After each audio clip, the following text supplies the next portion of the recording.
everybody. It's Chelsea with Badger Beer Report and Youngblood Beer Company. Today I have with me BJ from Nerdy Beer Guys. Hi. How's it going? I'm good. Are you still having issues? No, I'm great now. Great. Fantastic. Welcome to the show. We're going to follow in Greg and Joel's footsteps and talk about post Great Taste. The first thing I wanted to go through is your favorite in-state brewery that you got to drink at. Ooh. So I saw that list ahead of time, and I'm still having a hard time because there was a lot of good stuff. Third Space had a really good, it was like an Irish coffee stout. Oh. And it was delicious. And then there was one, well, that'd be the out of state. I know the out of state for sure, but I don't know, in state, I mean, there were so many different ones. Like, it's hard to base on what, there was this a collaboration cart. I don't know if you walked over there. It was kind of by New Glarus. Oh, yeah. Set up. And it was all the 2-track malt ones that people had made using that malt. And one of them was Unicorn Tears, which I cannot remember who made it. But then there was another. No, see, I got to go back to my pictures. What about you? Okay, because now I got questions and you might help jog my memory.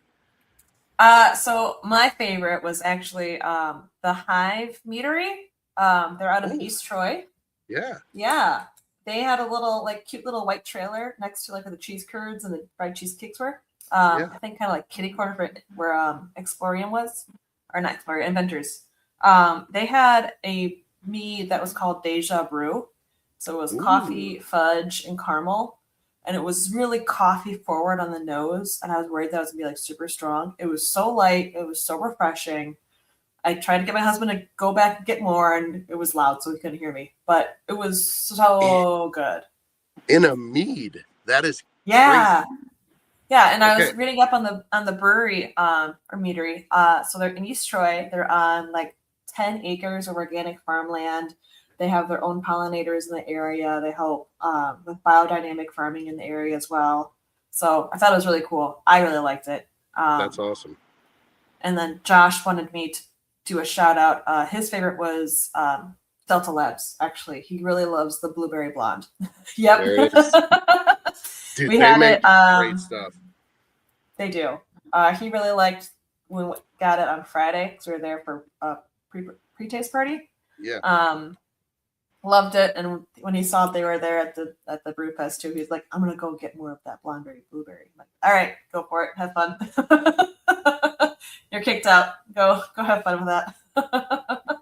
That's awesome.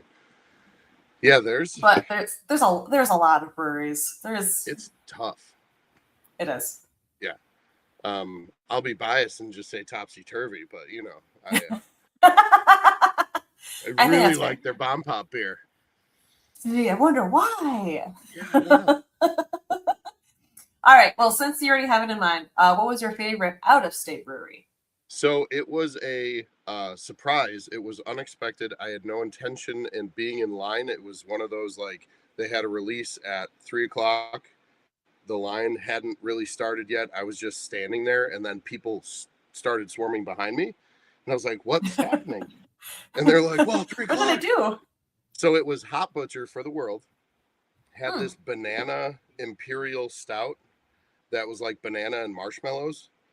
Holy cow. It was phenomenal. It was delicious. I went back for a second, waited in line. It was unreal. I took a picture of it. I know I have it on video, but those guys, they were really cool. I chatted with them a little bit, and I've had beers from them before and never been disappointed, but I've never been to their location in Chicago. So that one took it for me at the festival, particularly really for out of state, but yeah.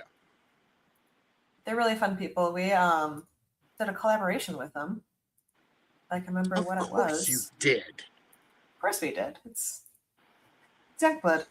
Let's see, what was it? It was. I'm gonna get in so much trouble because I cannot remember it. Busted. I know. I should remember all 3 of these, but I don't ever. I don't see it. I don't. We had Sorry. it was delicious. People liked If it. you're watching, Google Youngblood and Hot Butcher collab, and then there you go. Right? Yeah, do that. There. That works. You can find out for yourself. My favorite, and it's actually I tried them the first time at Dexter's in Madison. It's called Transient. They're based out of Michigan. The artisan nails. And yeah. Yeah. I got to try one of their Smolverines and Dexter's, and I was like shocked because it was like white grapes, so it's like wine with ice cream mixed in with it and vanilla, and it's like something that shouldn't taste good, but it tastes so good. Yeah. And at the fest they had a strawberry shortcake Smolverine, and oh my god, so good, so good. I was really tempted to go back for another. It's crazy how weird you can get with certain beers. And I had some of their stuff, and I don't remember which one it was, but it was at one of the Lake Geneva Beer Club meetings that I go to every month. Mm-hmm. And somebody had gone on a road trip. Actually, a handful of the people in the club had gone on a road trip to Michigan, and they brought some back from them. And nothing disappointed. They were just delicious. But I remember the Smolverine, like, of course I'll remember that name, but yeah, right. Yeah. It's they do like a bunch of different versions of it, right? Like they do. I think they had like 3 different ones just at the fest too. That's awesome. I love it. It's great. I was like, I tried it, and then I went back. I think I had the strawberry shortcake first, and then I tried the Breakfast of Champions. That one was heavy on the cinnamon, which it was fine. But after the strawberry shortcake, where it was like the strawberries like super in your face, I was like, yes, this is exactly what I want on a hot Saturday day in Madison. Okay. So every year, the big breweries always have wide range of spaces, and a lot of them do themes. Ooh. Oh, that's fun. And so what was your favorite theme? Like which tent do you think had like the best theme? I'm a big Saturday Night Live fan. So for me, G5 just took it and owned it. Like they did the whole Saturday night G5 thing. And sister, what's her name, who sniffs her armpits and does the thing? Oh yeah, from Superstar, or Superstar. Yeah, so she said yes. And so there was a gal that dressed up she looked just like her, where I didn't even see her at the booth. I was walking around and saw her walking around, and I just stopped, and I'm like, what's happening right now? I was so confused. I was like, wait, is she really dressed like that, or what is happening? Because she looked like the actress to a T, and then I remembered, oh, that's from G5. I loved that whole idea. I thought that was really fun. That is hilarious. I love that. I really liked that Three Sheeps was doing the soda jerk ice cream shop type outfits. I don't think it lasted very long. Oh yeah, pretty hot. Pretty hot. A lot of people were going in because they're doing floats, and they were doing it with the sodas they have now, and they're also doing it with like the Wolf and with some other beers as well.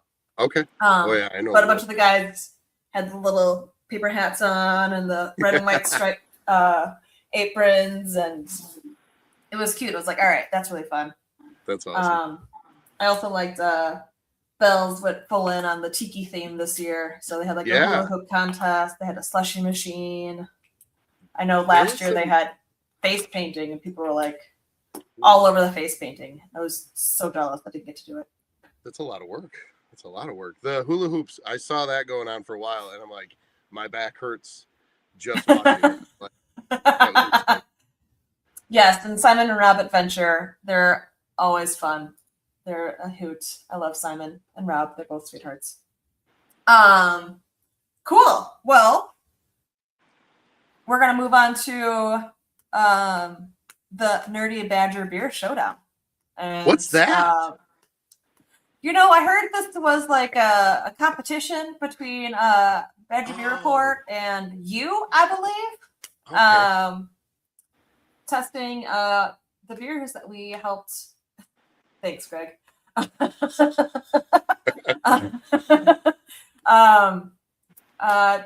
Competition between the two beers. I think Badger Beer Report had so that leads us to.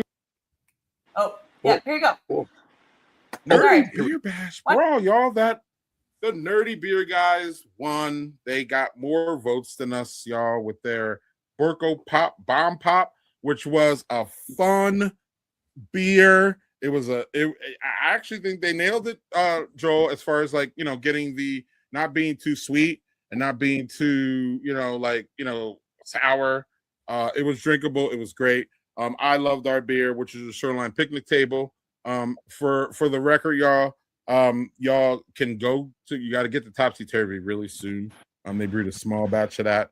The Shoreline is going to be out and cans coming soon. Joel have that information. It'll be available at Deadbird tomorrow when they open on Wednesday. And yeah, man, this was fun. It was good to promote the brewers that are involved. I'm a fan of both of them. I still have not been to Deadbird, so we're gonna do that really, really soon. I was at Topsy Turvy recently. Really fun place in Lake Geneva. Lake Geneva is a madhouse in the summer. I ain't even know. Y'all didn't warn me. But this was fun. It's always fun to work with the Nerdy Beer guys. We are new friends. We are basically a new partnership and new friends with them. They were just the most gracious bunch of people to lose to. Since I was the only Badger Beer person there taking the L, they were gracious, fun, wonderful. It was a good time. Shout out to them. Shout out to the Great Taste for hosting us. And that's it. This is our concession speech, if there is one. We will be back next year to kick y'all guys' butts. But it was fun. Russell's a great guy. I loved all my time with Nick. I love all my time with Russell. I enjoy all my time with BJ and Dave and the Nerdy Beer crew. So on that, I'll let you take the floor on this one, Joel. Yeah, I mean, it was both beers were very good, and I think that's what it comes down to. I think it was also very much a learning experience for us in terms of how to do a voting at a beer festival and how maybe not to, in terms of getting people to vote, because we really didn't get many votes at all. And so it was also kind of an egg in our face trying to make it easier for you folks next year, because we did not have many people vote on this. Right. But either way, the one thing that I will say is that I still will go down with the ship with loving my beer. But if I were what did impress me, though, as you said, was that this beer was just really well made. It was a better true beer than I thought it was going to be. I figured it was going to be a little more on kind of the trendy, kind of fun side of things. And really, it was just a really darn good Berliner Weiss that had some subtle flavors in there of kind of that the raspberry cherry kind of going on in there. And it was very good. It was very crushable. I would have drank in a pint of it for sure. And yes, you're talking about Porco's, right? You're talking about Porco. Yes. Okay. Yes. Yep. And then on our side, though, if you want to go and try our delicious Shoreline Table Beer that I think has a little more flavor than even we anticipated, at the 3.8%. So you can go and drink 3 or 4 of them. Besides it being on tap at Deadbird, it will be, Nick told me it's getting canned on Thursday. So by the weekend, you will hopefully be able to go in and pick up cans to go with that beautiful, beautiful can art. It is my favorite artwork for a beer that I've seen in a long time, not just because I helped with, a couple of the design aspects. The Milwaukee flag thing was all them. Like I had like kind of the picnic table and the, the fishing pole kind of thing going on there. But having the Milwaukee flag kind of subset in there was just chef's kiss. It's beautiful. And it turned out really good. It's a very interesting beer as you kind of let it, as if you were drinking a whole pint of it. You let it warm up. We'll be going down there probably Friday, because it's one thing to drink some splashes of it, I'm going to sit down and have a pint of that beer. I'm going to buy some cans to go so I can share it with some neighbors and my dad. I'm very proud to have been part of that, big part of that process. And looking forward to next year. It'll be fun to see if we'll have to choose kind of a different category, rather than not just doing a summer crusher again. We'll have to pick a different target or something of that manner. But either way, was a lot of fun. And I think most importantly, both beers were good. I think it would have been, if one of the beers hadn't turned out, it would have been a little more disappointing, but both beers turned out to be very, very good. So it was overall, if we can figure out the voting next time, it'll be even a bigger success. And I'd like to say again, thank you though to Deadbird, to Topsy, and to Nerdy Beer guys, everyone that was part of this kind of collaboration project, multiple collaboration, however you want to define it. It was a lot of fun, and I know that we're both looking forward to next year. And I will add thank you to the Madison Homebrewers and Tasters Club for the prime location for our tents, putting them together, cooperating totally. Shout out to Doug Randall and everybody else who enabled that and to happen. Cool. Well, I feel like I took more shots on that one for anything else. I was working. But yeah, that's what is your opinion on how the showdown went down? And voting aside, because yes, it just became a little cumbersome, and we'll figure that out. All of the positives outweigh that immensely because we got to watch people try the beers and compare the beers and just kind of listen and experience. Part of the reason why I didn't walk around as much as I had in past years is because I wanted to be at this booth and, chatting with. Am I lagging or am I good? You're lagging a little bit, but the words are coming through. Okay, I'm gonna try. Okay. But basically, yeah, it just turned out to be a really fun event. It's something I definitely want to do next year. What is he saying? Catching strays in my own show. There you go. It's fun. It's a fun company to work with. It's great. It's cool. Good times. But yeah, I'm so happy with how the beer turned out, and I talked to Russ about, can we continue making it as something, next, like a regular summer beer for them? He said, absolutely. So this will be in actually like a seasonal rotation now, which is really fun. Nice. And that means awesome. A lot just because of the backstory and everything. Like, yep. I think it's great. So yeah, I had a blast. For people that didn't see about it, what is the backstory? Who's Borko? So real quick, I had a high school teacher who was a very military-driven dude. He told me after I got caught having a kegger that I shouldn't have had, and the police came, and he found out, and he said, there's no career in drinking beer. You better figure out what you want to do with your life. And so I did, but I never liked that he told me I couldn't have a career in drinking beer. So I decided to make a beer named after him. That is the very short story of it.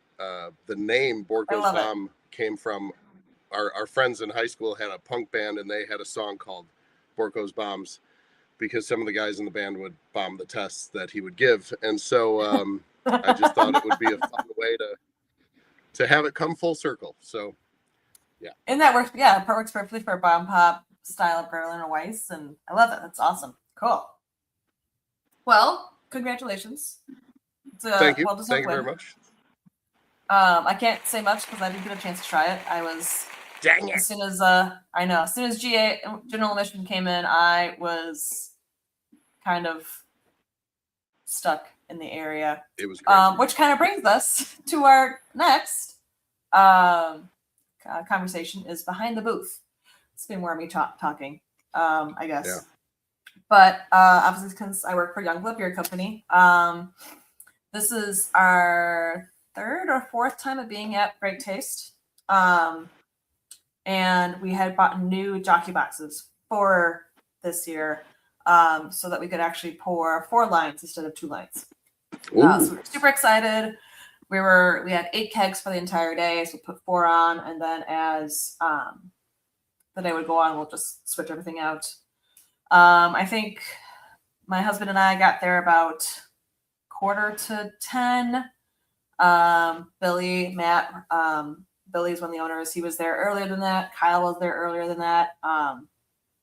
Took our time. We just had to be set up by 11, which was nice. Had a nice little chill time. We unfortunately had a miscommunication. We didn't get one of our kegs delivered. And it was a keg that we kind of needed to be delivered. It was our gluten-free. And because the jockey box was cleaned and no beer had been through it, we're like, okay, we'll put the gluten-free on first. So it is actually gluten-free and then switch it out. But because that didn't come in until noon and we already had beer set up, because the first 2 hours, that's when brewers and press and all of those people are wandering around. So we had to change plans, and unfortunately, people were excited that we had a gluten-free beer, and we had to explain to them that it was no longer gluten-free. Still delicious, just couldn't say it was gluten-free. But yeah, it was insane for us. Most of us were wandering around for the first couple hours. Then 1 o'clock hit, and we just had a line that did not stop until maybe 4:30 or 5 o'clock. Wow. Yeah, it was a huge line the entire time. And there was 5 of us working just that area. So 2 of us would go and hang out and then come back, and 2 more people would go out, and we would pour beer. So we were taking shifts. But yeah, I don't think there was a time until maybe 4:30 that things were slow enough that I wasn't dodging in and out of people, switching out our signs and, changing out kegs, and it was a lot, but it was great. And it was a really good time. Saw a lot of people. And as long as it took us to set up, because we were just pretty laid back and whatever, I think we were done by 6:30. We took, kegs are done. We disassembled all of our tents. We got all of our stuff done. And then we're all like, okay, bye, we're out. We're tired. We want to go home. But yeah, it was fun. This is the second Great Taste. Oh, that's true. You were behind the booth more than ever, probably. Since you're hanging out topsy-turvy. What was your experience working behind the booth? If you don't die. No, I don't know what's going on. I'm like, I feel like I swallowed a bug. Oh no. I'm going to work through this. I'm going to do this. It's going to happen. Hold on 1 second.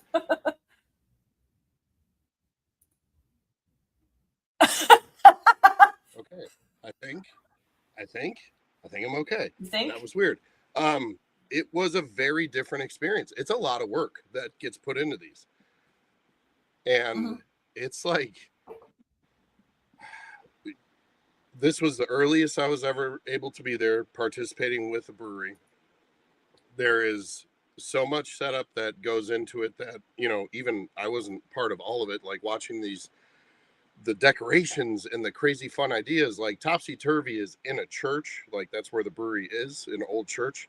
So everything they had was very church themed. There were signs that were like, the power of hops compels you, and things like that. Like it was very clever and quirky. But there's a lot of even stained glass imagery, just for that booth particularly. I loved it. It was really neat. But you see how much work goes into this, and getting there early for the 11 o'clock crowd to be able to walk around when it's calm is, it was everything. Because you can appreciate and talk to the people more and have better conversations and try things. And then that horn goes off, and it is, and people are running. Like they literally were running, and I'm like, oh my god. Anyway, so yeah, we got. I'm still editing. Feelings, final regrets, anything. The hardest thing, my final thoughts is that, like, I was listening to Joel and Greg talk earlier, and they mentioned they didn't get to try as many this year, and I was in the same boat, and I realized it was because we networked like crazy, way more than we have in the past. This was David's first great taste, so like taking him around and going out was so fun. Oh, but we I kept bet, getting stopped. We kept getting stopped, and like not in a bad way. Like we just had great conversations with people that either followed us on the social media world, or people that we knew from other breweries, or people that there was one guy. This is a crazy story, and I'm going to totally screw it up. I cannot remember what social media platform it was from. He lives in Madison, but he just moved to Madison, and I had done some sort of promo video. We put something out that was talking about the great taste, and he was like, "This sounds amazing. How do I would love to go. I'm new to Madison. I want to meet other beer lovers." And so I gave him the info about, the date for the lottery. He got a ticket from the lottery. He showed up, and I found him right next to Working Draft. He came up and he's like, "Hey man, I made it." And I'm like, "I don't know who you are. Like, I don't know what's going on." And then he explained, he reminded me, because I never met him before. And I'm like, "Oh my gosh, I can't believe you're here. Like, this is incredible." And then a guy he knew from work walked up and he's like, "Hey man, I didn't know you were here." Like, so it was just this whole proof of craft beer lovers love the art behind it all, the artisan, the craftsmanship, all the work that goes into it.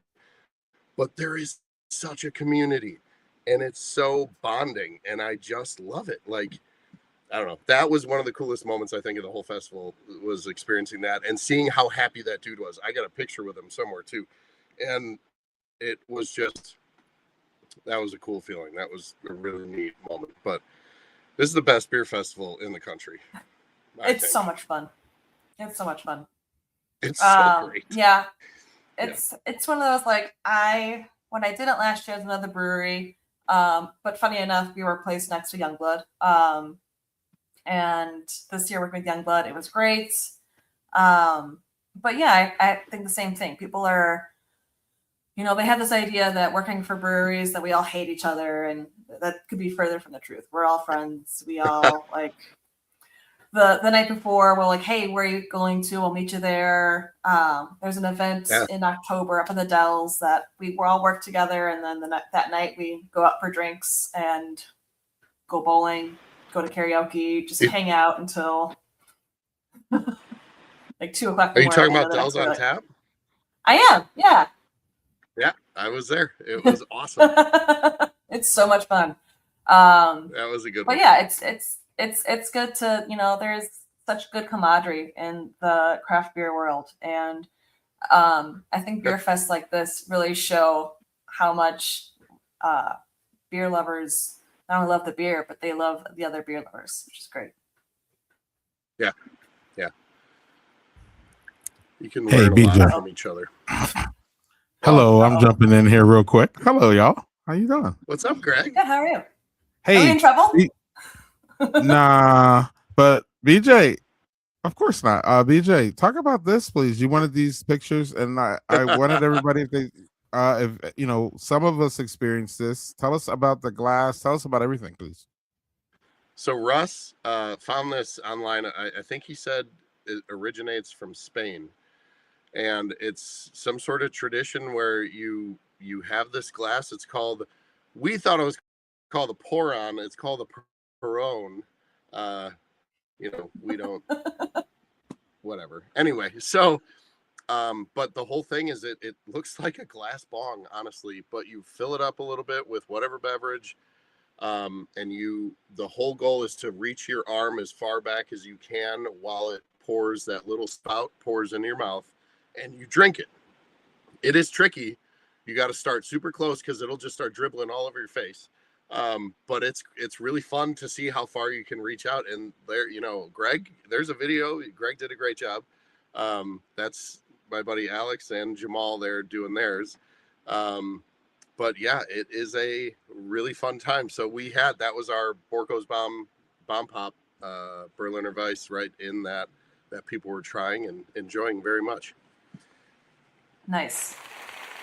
I was wondering about that. I thought I'm like, oh, that's pretty cool. I like that. It's fun. It's fun. Awesome. Well, thanks for coming on today. I appreciate it. I know we're all reeling from Great Taste Weekend and how insane it was. But it's fun to work with you. And yeah, ditto. Thanks for coming. We always like to end the show with drink local, stay social. I think that's the phrase. But